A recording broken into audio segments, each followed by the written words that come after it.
ഖാദിർസ്ഥാൻ നമ്മുടെ എക്സ്പോയുടെ നഗയിലെത്തിയിട്ടുണ്ട്. അൽ വസീലയിലേക്ക് ഖാദിർസ്ഥാന് കൃത്യമായ സ്വാഗതം. പറഞ്ഞോളി.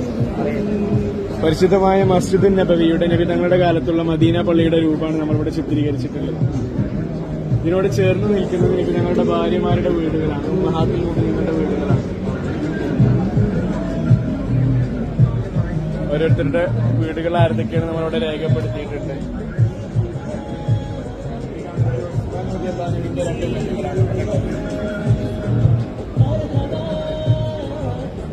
പഴയ ജന്നത്തുൽ ബഖീഇന്റെ രൂപമാണ്. മഹാന്മാരായ അബ്ബാസ് റളിയല്ലാഹു അൻഹു, ഉസ്മാൻ റളിയല്ലാഹു അൻഹു അടക്കമുള്ള ഒരുപാട് സഹാബത്തിന്റെ ഖബറുകൾ ഉണ്ടായിരുന്നത് ഈ രൂപത്തിൽ കെട്ടിപ്പൊക്കിയിട്ടായിരുന്നു നമുക്ക് ചരിത്രത്തിൽ കാണാൻ കഴിയും. പിന്നീട് 1925 കൂടിയാണ് സലഫി ഭരണകൂടം ഇത് പൂർണ്ണമായിട്ട് കെട്ടിപ്പൊന്തിച്ചുണ്ടാക്കിയ ഈ കുബ്ബകളൊക്കെ പൊളിച്ചൊഴിവാക്കുന്നത്. ഇന്ന് നമ്മള് ജന്നത്തുൽ ബഖീ സന്ദർശിച്ചാല് നമുക്ക് ഈ രൂപത്തിലുള്ള നിരപ്പായിട്ടുള്ള ജന്നത്തുൽ ബഖീയാണ് കാണാൻ കഴിയുക. വഹാബികൾ പറയും ഖബർ കെട്ടിപ്പൊക്കാൻ പാടില്ല, ജാറ് മൂടാൻ പാടില്ല എന്നൊക്കെ.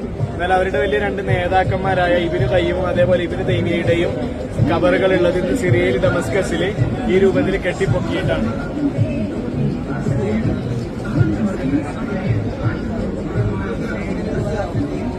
ജുമയുടെ ഖുത്ബ അനറബി ഭാഷയിൽ നിർവഹിക്കാൻ പറ്റുമോ, മലയാളത്തിലൊക്കെ നിർവഹിക്കാൻ പറ്റുമോ എന്നുള്ളതിനുള്ള മറുപടിയാണ് നമ്മളിവിടെ കൊടുക്കുന്നത്. ഒരുപാട് സ്വഹാബത്ത് നബി തങ്ങളുടെ കാലത്തും ശേഷവും ദീനിന്റെ പ്രചരണത്തിന് വേണ്ടിയിട്ട് പല രാജ്യങ്ങളിലേക്കും പോയിട്ടുണ്ട്.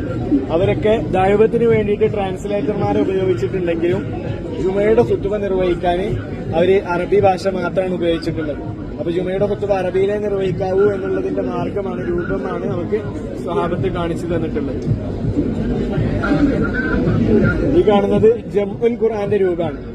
സ്വഹാബത്ത് ആദ്യകാലത്ത് നബിക്ക് വഹി ലഭിക്കുമ്പോൾ ഖുർആനിനെ ഇങ്ങനെ എഴുതി വെച്ചിരുന്നത് എല്ലിലും കല്ലിലും മരത്തിലും തോലിലൊക്കെ ആയിട്ടാണ്, ഇലയിലൊക്കെ ആയിട്ടായിരുന്നു. പിന്നീട് സിദ്ദീഖ് റളിയല്ലാഹുവിന്റെ കാലഘട്ടത്തിൽ യമാമ യുദ്ധത്തിൽ ഒരുപാട് ഹാഫിലയങ്ങളായ സ്വഹാബത്ത് ഷഹീദായപ്പോഴാണ് ഖുർആൻ ഇങ്ങനെ മുസ്ഹഫ് രൂപത്തിലേക്ക് ക്രോഡീകരിക്കണമെന്ന തീരുമാനത്തിൽ സ്വഹാബത്ത് എത്തുന്നതും മുസ്ഹഫ് ക്രോഡീകരിക്കുന്നതും. നബി തങ്ങൾ ചെയ്യാത്ത കാര്യങ്ങളെല്ലാം ബിദ്അത്താണെന്ന് പറയുന്ന ബിദഈകൾക്കുള്ള മറുപടിയാണ്, ഏറ്റവും വലിയ തെളിവാണ് ഖുർആൻ എന്നുള്ളത്. ഈ കാണുന്നത് ഹുജ്റത്ത് ഷരീഫയാണ്, റൗദ ഷരീഫാണ് നമ്മൾ ഈ കാണുന്നത്.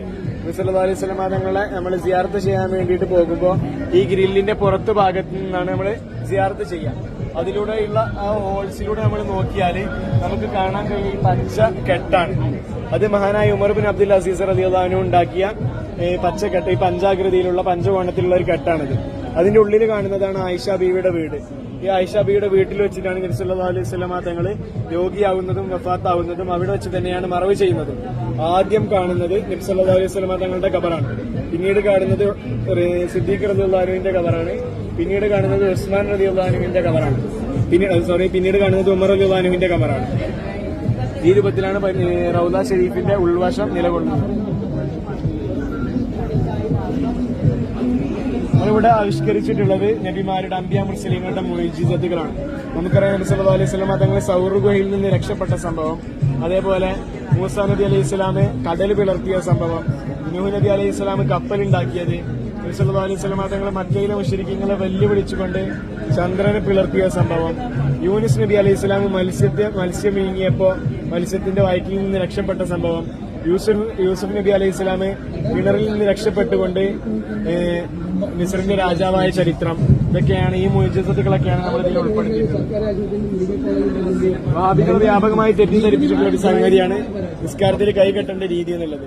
മാലിക്കി മദ്ഹബുകാർ സ്വീകരിക്കുന്ന രീതി എന്ന് പറഞ്ഞാൽ കൈ താഴ്ത്തിയിടലാണ്. ഷാഫി മദ്ഹബിൽ സ്വീകരിക്കുന്ന രീതി നെഞ്ചിന്റെയും പുക്കിളിന്റെയും ഇടയിലായിക്കൊണ്ട് കൈകെട്ടലാണ്. എന്നാൽ ഹനഫി മദ്ഹബിൽ പൊക്കിളിന്റെ താഴത്തായിട്ടാണ് കൈകെട്ടുക. ഈ മൂന്ന് രീതികളാണ് മഹാന്മാരായ ഉലമാക്കൾ അയിമ്മത്ത് നമ്മുടെ ഇജ്മാഅോട് കൂടിയുള്ള ദീനിൽ അംഗീകരിക്കുന്ന രീതി. ഈ മൂന്ന് രീതിക്കും എതിരായിട്ട്, അഥവാ ദീനുൽ ഇസ്ലാമിന്റെ എതിരായിട്ടുള്ള ഒരു രീതിയാണ് വഹാബികൾ സ്വീകരിക്കുന്ന നെഞ്ചത്ത് കൈകെട്ടുക എന്നുള്ളത്. അത് തെറ്റാണെന്ന് സൂചിപ്പിക്കാൻ വേണ്ടിയിട്ടാണ് നമ്മൾ ഈ ഒരു കറുപ്പ് കുപ്പായം കൊടുത്തിട്ടുള്ളത്.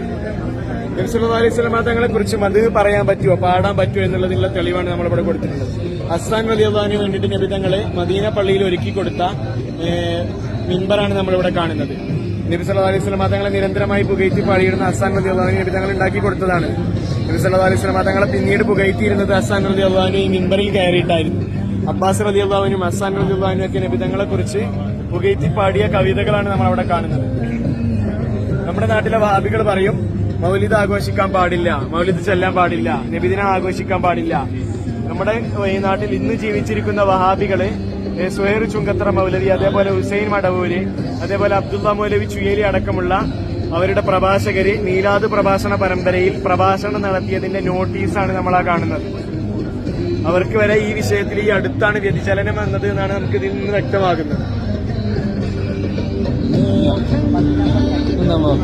ഇത് നമ്മൾ ഈ ഉൾപ്പെടുത്തിയ കാര്യങ്ങളൊക്കെ പറഞ്ഞ കാര്യങ്ങളൊക്കെ ഉൾക്കൊള്ളിച്ചുകൊണ്ടുള്ള ഒരു ക്വിസാണ്. നമുക്ക് എത്രത്തോളം ആൾക്കാർക്ക് ഇത് ക്യാച്ച് ചെയ്യാൻ കഴിയുന്നത് നോക്കാൻ വേണ്ടിയിട്ടാണ്.